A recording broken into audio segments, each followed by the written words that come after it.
March মাসের 7 তারিখে বাংলা বলছে পাবনায় জামায়াত নেতার পাম্পে অভিযান, এবার পাবনায় পানির ট্যাঙ্কে তেলের সন্ধান। নাউজুবিল্লাহ। 10 মার্চ পাবনায় ডিবিসি নিউজ বলছে এবার পাবনায় ড্রয়িং রুমে মিলল মিনি পেট্রোল পাম্প।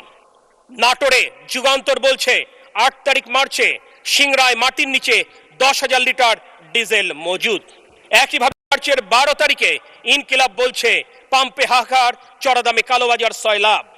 নীলফামারীতে 18 তারিখের ঘটনা এপ্রিলের কাভার্ড ভ্যানে গোপন ফিলিং স্টেশন, অ্যাম্বুলেন্সে করে জ্বালানি তেল পাচার।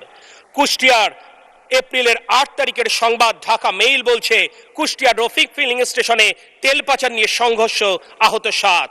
এভাবেই চুয়াডাঙ্গায় অবৈধ তেলের মজুদ, ব্যবসায়ীকে কারাদণ্ড, অবৈধ জ্বালানি তেল মজুদের হিড়িক, অভিযানে জব্দ, তেল নেই সাইনবোর্ডের আড়ালে অবৈধ মজুদ, ধরা পড়ল যমুনা টিভির ক্যামেরায়। এরকম অজস্র সংবাদ আমাদের দৃষ্টিগোচর হয়। অবাক বিস্ময় আজ মানব জমিন পত্রিকায় দিয়েছে অনলাইনে তেলের কালোবাজারি 300 চক্র।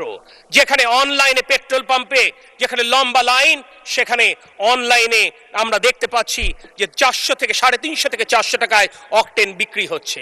আমি নিশ্চিত এখানে উপস্থিত আমাদের অত্যন্ত দক্ষ ক্যারিশম্যাটিক মাননীয় স্বরাষ্ট্রমন্ত্রী এ ব্যাপারে নিশ্চয়ই দৃষ্টি দেবেন।